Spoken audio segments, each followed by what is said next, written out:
President Trump, of course, has denied any allegations he's a white supremacist, and that's why he I don't care fired what he is. I know your point, but he did fire Darren Beatty in reaction, they believe, in part to his attendance at that conference. Does that change your opinion in any No, way? it doesn't change my opinion, because we saw what he literally recently just posted, and the coddling is for the white boys. That's what's happening right now. I am tired of the white tears. Listen, if you are competent, you are not concerned. When I walk into Congress every single day, you know why I don't feel a way and why you can't make me doubt who I am? Is because I know that I had to work 10 times as hard as they did just to get into the seat. When you look and you compare me to Marjorie Taylor Greene or me to Lauren Boebert, there is no comparison. And that is the life that we have always lived. So the only people that are crying are the mediocre white boys that have been beaten out by people that historically have had to work so much harder. This is why they don't want us to have education. This is why they are trying to literally say we won't fund the HBCUs. Damn. I am tired of the white tears.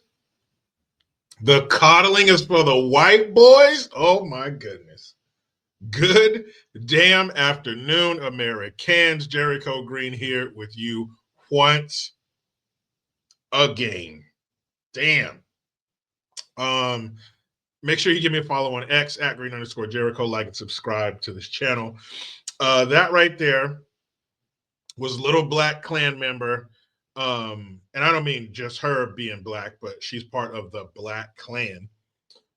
Jasmine Crockett, representative from, I think, Houston, Texas, on the oversight committee. I'm not sure what I would be comfortable giving her oversight over, but she's on the oversight committee, and she was on CNN, of course, the bosom of progressivism. So they're safe to say all the wild, crazy shit they want. As you see, the anchor, the talking head, the personality, the pundit, only said, well, you know, Trump, he spoke, or he said that he wasn't a white supremacist. That's the only pushback she gave.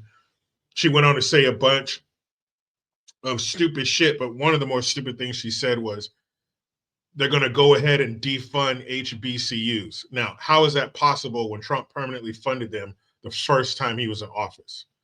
So he's going to fund you in perpetuity in his first presidency, his first administration, but the next time he's going to take it all away. No, Jasmine, that makes sense. So they're going to defund HBCUs. That's news to me, being that he funded them already, but I'm sick of the white tears. And she called him a white supremacist. So shouldn't she have a lawsuit levied against her for slander, defamation, just like AOC for calling Trump a rapist? What's wrong with these people? Is their TDS that bad, or are they so deep up the ass of the left that they feel like they're bulletproof and nothing can happen to them? Because if you just changed her color and you took out black and put in, or you took out white tears and put in black tears, then we have a problem. Then this person is apologizing. This person is stepping down. CNN's releasing a statement saying they don't condone the comments. And here at CNN, we try to do this and do that. And we believe in diversity, equity, inclusion, all that horse shit that makes you want to throw up. And before I go any further, I want to let you know that I hope that you have Happy Black History Month. Right on. So if you change the colors around, then this is a big problem. Then this is a national story. Then it's everywhere. But because it's a black woman, now remember, black woman syndrome. You guys heard, I'm going to do a video on that too. You heard about that ghetto ass black woman in Pakistan. Pakistan don't know what the fuck to do with her. They never seen nothing like that before. They never seen anything like the American black ghetto woman. You guys are in for a shock, Pakistan. But she's a black woman, so she can do no wrong. And I would say, more importantly, she can say no wrong. They will offer little to no pushback on what she says, because you dare not question the black woman. She's above reproach. If you ask a black woman, where do you live? She says, above reproach. That's where I live. You dare not. Certainly it's CNN. They built themselves over the last 8 years talking about people of color and all this other horse shit. So they're not going to say anything to her. That's why she's allowed to sit there and espouse straight up lies. And if you think that clip was the only set of lies she brought, you're wrong. Wrong.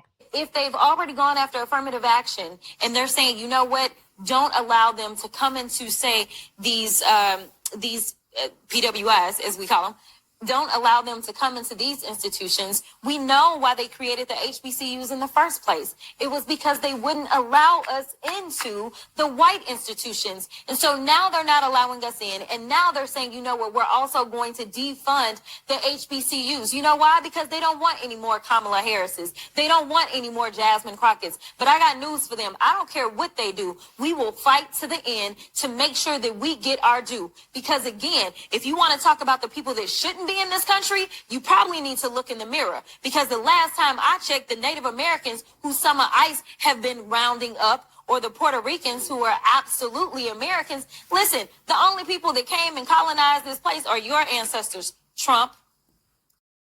Oh, man.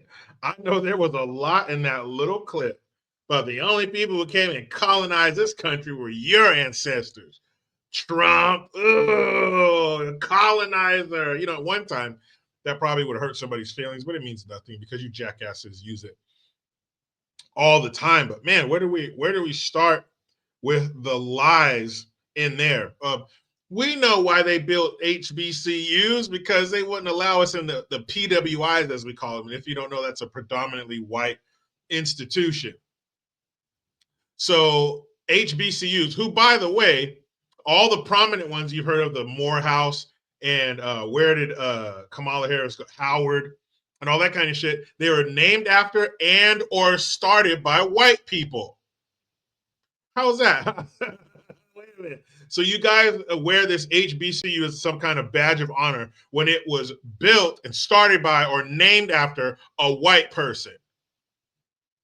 Now, it's fine for you to go to an HBCU, but don't try to act like you're holier than thou or HBCUs are somehow better when they were named after and or started by white people. And to say that they're going to get defunded is a lie. Trump already permanently funded them. Gave them more money than they ever had before. He even said, I got tired of them and not like they were bothering him, but why make them keep coming up here every so often and asking for funding? He says, here's your funding forever. Now you don't got to come back here every X amount of years with your hat in your hand.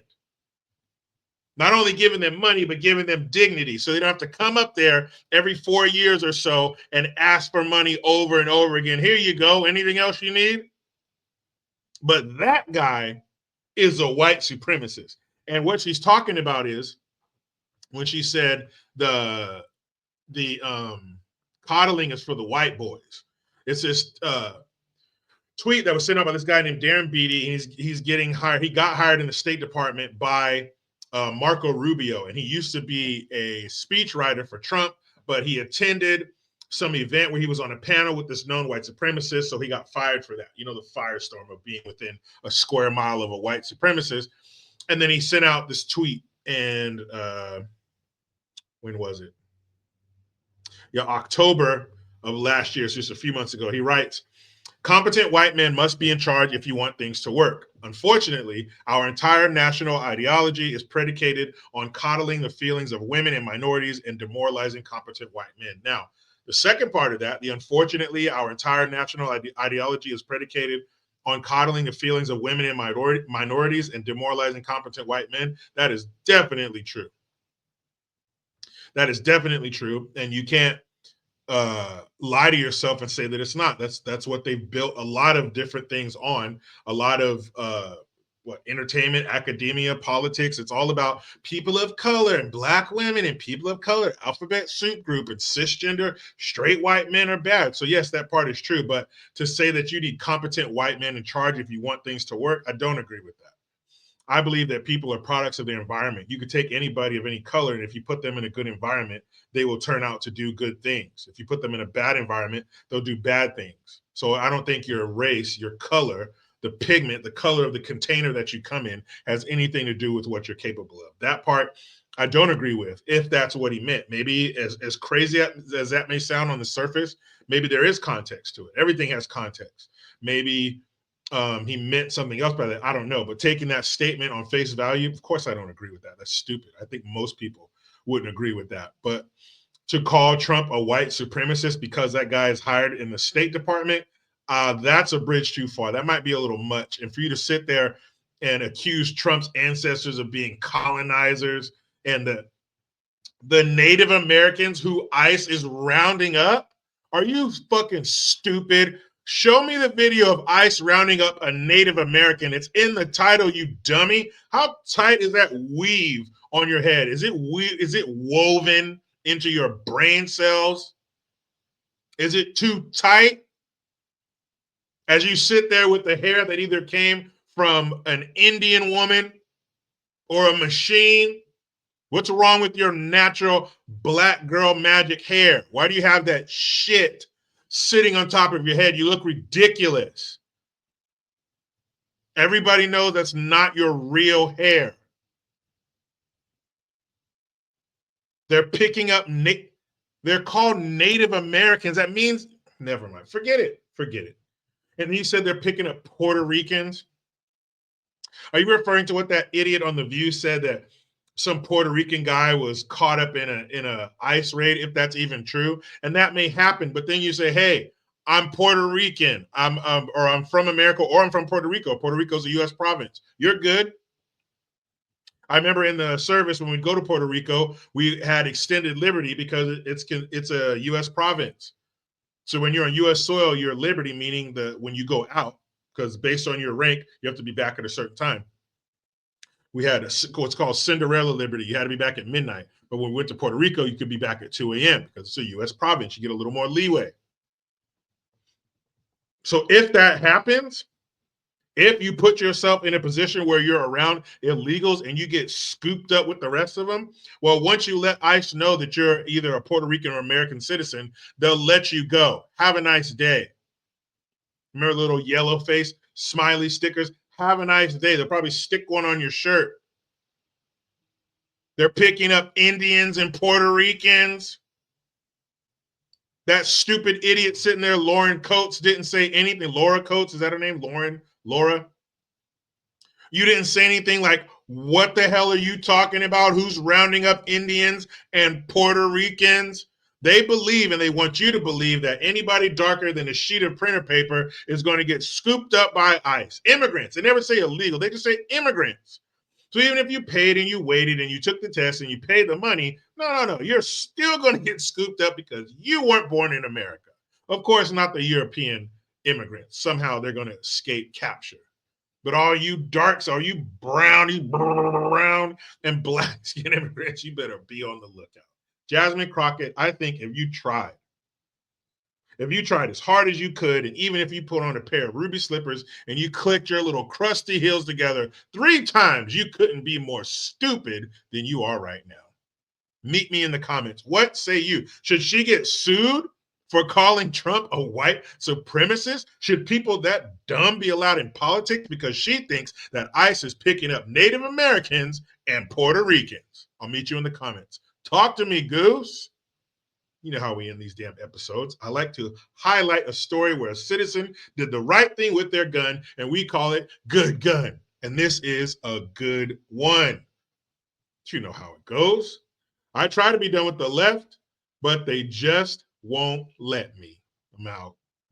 Good morning, Roxanne Sandra. Good morning, everyone. That intruder, that suspect listed in critical condition, according to the LAPD. And take a look at the video. This all happened last night at about 9:30 here in the Hollywood Hills on Holly Ridge Drive. This is just above Beechwood and Franklin. The homeowner first reported seeing a man in her backyard. That generated a 911 call. But then she said the man kept moving towards the house, eventually trying to open one of her doors. She shouted shouted at him to leave. He didn't. And she told police that when he put his hand in his pocket, she thought he was going to get a weapon. So she shot him, reportedly in the head. And that's